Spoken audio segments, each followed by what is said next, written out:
a bunch of Jaguar fans here, right? That's why you guys are abnormally attending this? Mike, yesterday we noticed Kenneth Grant was not out there. Is he going to be out there today, or is this a days or weeks situation? Day to day. It's something that the toughest of competitors it would hold back, but not something we're worried about. That makes sense. Day to day. Mike, with Achan, I know you want to take his time coming back. Are you leaving the door open to maybe using some of your running back depth a little bit more once Achan's ready to go from game to game? Yeah, I think that's the unintended consequence or the opportunity in the adversity of any of the players, specifically a guy like Devon, where he's out, so other people get ops. So there's one thing that people don't really know about Devon is he has complete ownership of the playbook, absolute ownership. And what is important about that? Well, on all the plays that you don't get the ball, are you contributing to the success of the play? So it's force the group to hold that down, and there's a lot of peer pressure within the team to execute your job. So we're finding out how much guys will be able to be used by how they. It's not like, hey, that was a big run. We were talking every day about, hey, identifying something to fix in your game, and then watching people adjust or not adjust, and that's how you earn your opportunities.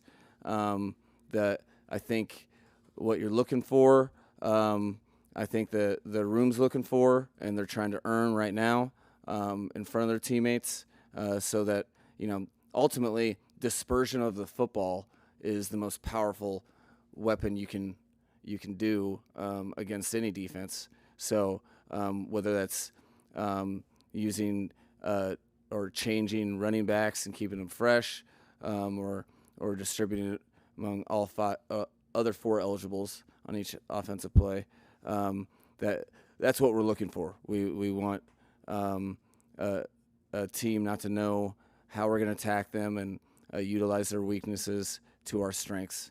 And so today's an important practice for everybody, including the running backs. What you just said about given what you just said about the running back room, Madison gone and Achan injury, do you feel like you have enough in that group, as far as proven experience? Yes. As I say yes with confidence that thus far the growth is where it's needed to be at. The key is it can't flatline. It can't flatline, and that's what makes this NFL game hard, and particularly for young players ascending. But I think that's the biggest thing is they. My expectation is they continue to grow with each every practice by the way that they buy in and to their game and are focused on the situations at hand, and they grow from it. So ultimately. Yes, that's what we're really the team is behind. I'd say the locker room believes in them, and they're out to each one of them's out there to prove that they complete our room. What is Judon? With Waller At the same time. Do you want to talk about Judon or Waller first? At the same time. On the same team too. All right. You pick. You decide. Huh? We're all on the same team, All right, guys. you're looking my way, so I'll jump. With Waller. Wow. with Waller, you mentioned earlier in the week that you plan to bring him along at a steady pace. We didn't see him yesterday, obviously, doing a whole lot. And we don't know if we're going to see him at all this weekend. So my question is, given that he had a year off and all, what is a reasonable expectation for him going into the regular season? How ready can he be for the regular season? I can't wait for him to show me he's done a great job, and you'll see more of him today. That's inherent in progression, and we're making sure that we know. I already know some of his. It didn't take long for him to be in walkthroughs to watch him execute the things that we're asking people to think about, and each practice is super important. But he's been, I think I'm looking forward to him growing in our offense, readily and pretty quickly, because I've watched him attack the time since he's been back. He's motivated. In case you didn't notice, he was once retired and came out of the retirement, and that he's applied that vigor every day, even when we haven't seen him on the field. So he is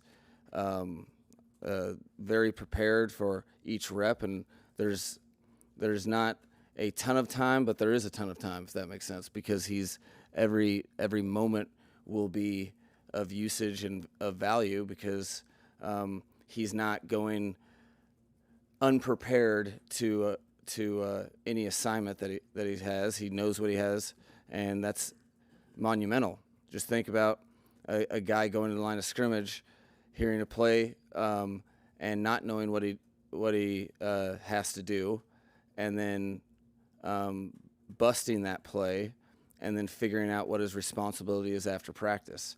That's typically new players. That's a process that happens unless you're extremely diligent, such as Darren's been in the playbook. And his first walkthrough, he's aligning appropriately, both in the huddle and all the snap counts that Tua likes to use. He was all on, and he was 100% for his assignments. That allows for a timeline like this to keep it open-ended what his week one will look like based upon him and the offense. Why Judon?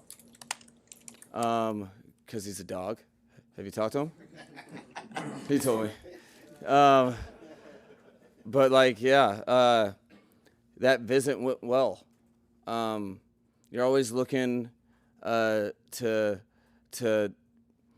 within a team, even a position that we feel very good about. We invest a lot of attention and assets into the edge position, but everybody benefits from increased competition. And when you visit with someone that unequivocally makes clear that, hey, I was out this off season and I want nothing to do with that. I want to be part of a team, and he expresses absolute willingness and understanding, from a perspective of a former 5th round draft pick, that there's nothing given. I'm going to earn. So that mindset fit right in with. It sounded like I was talking to some of the core members of our, core veteran members of our team when he was speaking on what he wants from this opportunity. And, overall, you have people willing to work for whatever, that are selfless, trying to be a part of a team to, do things, and regardless of what, his energy, who he is, and where he's at is why he's here, and we're excited about it.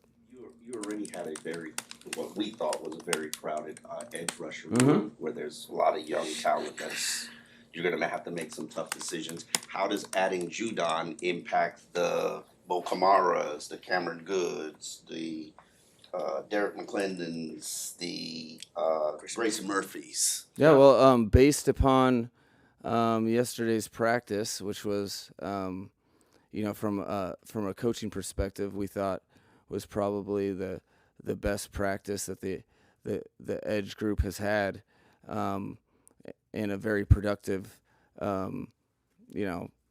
off season and training camp.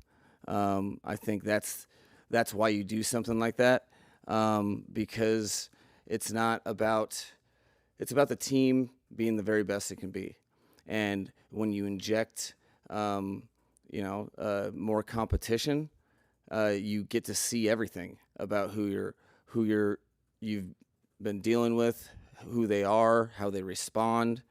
And I thought the group responded to the intent of that in the first place. We got our best play from the position that has had a very strong off season. That's what we're counting on, and you let people play. And each practice, after you do something like that, it's awesome to see how people react, and they tell you everything you need to know as long as your eyes are open.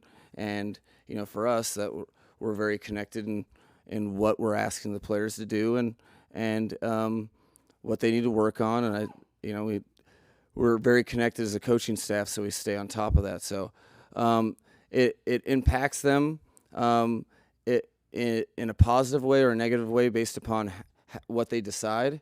Yesterday they decided it was going to be a positive impact, and as a result, I think it was. Mike, during his first 2 years here, this offense more or less seemed to run through Tyreek, and he hasn't obviously practiced much these past couple weeks. What is this time without Tyreek doing for this offense as a whole and the rest of the members in it? Well, I think there's a couple things at Bay that have been productive. Tyreek just inherently brings energy and confidence to your group. And then, Tyreek, as he's been this entire offseason, and how he's continued to be, I think you probably saw him on the field after every receiver made a play last practice. That's a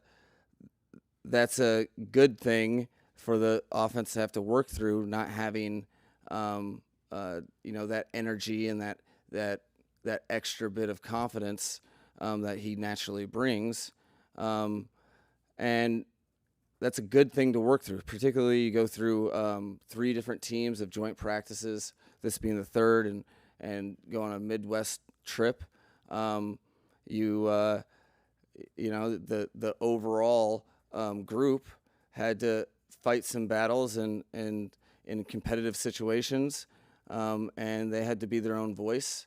And I think that when you see that, and then you see Tyreek investing in his teammates in a way that that's above and beyond anything I've seen from him since he's been here, in a unique way. I think him being out has enabled his teammates to see how invested he is in them. So all good things to work through, and I think overall there's a residual gain from that down the road, but that's assuming that we continue a progression, when he's not in there, so that when he is, he's jumping in a huddle of a leveled up offense. Mike, since this is the last time we'll speak to you before the game on Saturday, at this time. Does that make you sad? At It this seems time- somber. I'm trying. Man, I get it, man. Try to liven I it get up it. a little bit. I get it. At this time, are you planning on using the starters on Saturday night? So they know that the starters know that they will be. My plan is for them to appear. What that looks like, the length of that, will kind of be determined by today's practice, and then I'll meet with the coaching staff right after, and then tell the players a little more definitively what that looks like. But they have recently been told that they will appear. That had been my plan, trying to focus on, it's our first home game. It's the first time this team's been through that routine, and much of the game, in much of each and every regular season game,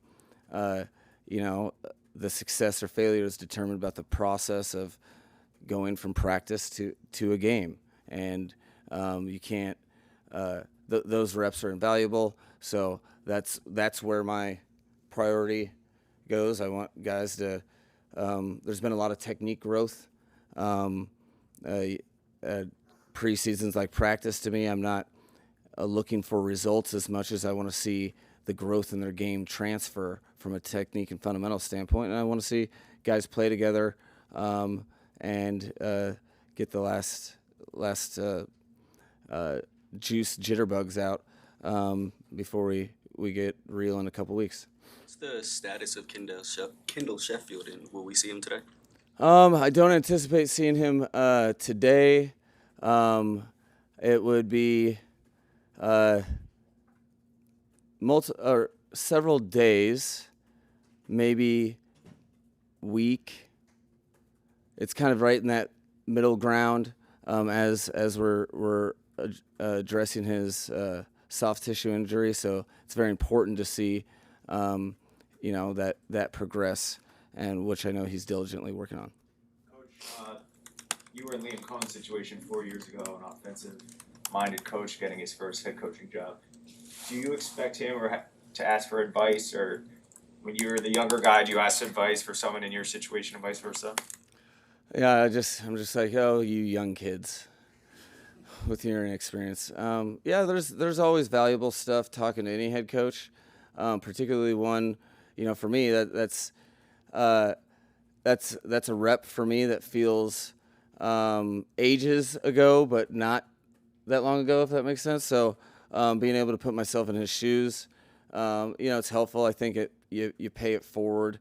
That was done for me, and the job is challenging, and no matter how much you think about it or prepare for it, it's a completely new rep. And so, I think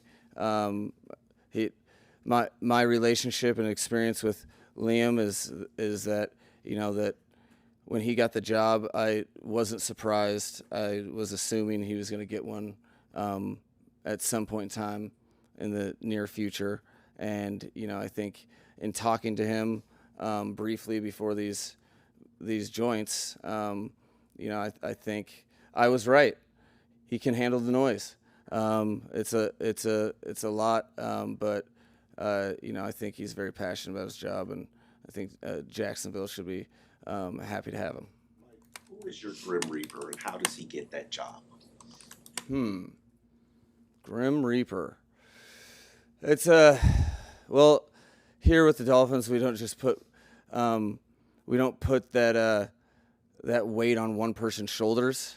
That would be tough for social interactions the rest of the year. So we kind of spread it out. But it's not. I honestly think that with the way we kind of invest in players, the collection of the scouting department that really is bringing people to our offices. They're probably they probably don't feel the worst about the situation. Regardless, we go all in with our guys, and between myself and Chris and the coordinators, that's never, particularly for me, that's never easy. I just recognize all the work that people put in, and in the short term, it appears their goals aren't reached. Fortunately for me, that day is not today. It's not for a couple. One of my least favorite days that exist. But this one is probably going to be the worst that we've had, just based on there's a lot of roster battles that will be decided today, and in as well as the preseason game in a couple nights. Coach, what do you need to see from your first and second year players, as this is like a final curtain call for them, just to make a roster? Yeah, it's like those are the ones. One of the reasons I keep reiterating this individual technique is, if you really study all athletic performers, the cream of the crop is able to take very, very intentional practice that's very, in the shadows, and they're able to recreate that type of situation in the heat of all the noise, in the heat of all the, the crowd, the atmosphere, the moment. So for first and second year players, every single time we go, particularly in the joint practices, you want to see if their technique is they're leaning into it, or if they, what we call, make stuff up. Make stuff up happens when you're like, hey, I want to make a play. It's very, very natural. It's like people want to do well.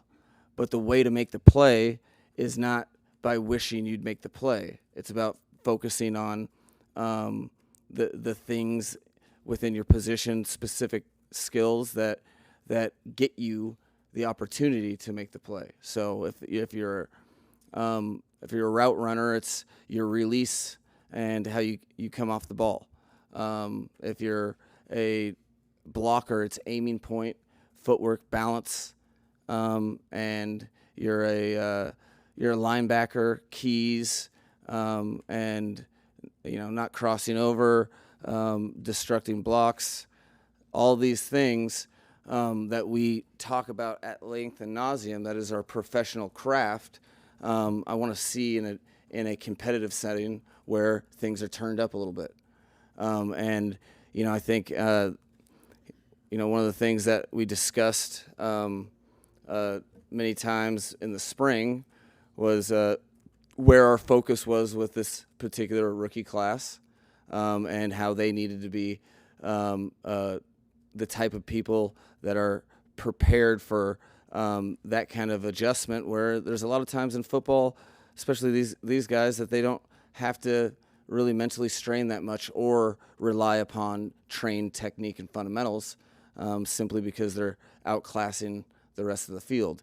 That's not the case in the parity that is the NFL. So watching guys take all their training and apply it in a moment of truth, so to speak, that's what I'm looking for. And they know that I'm pretty direct with all of that. So I'm looking for us to have a much better technique and fundamental day than we did in our last joint, which was an improvement from the joint before that.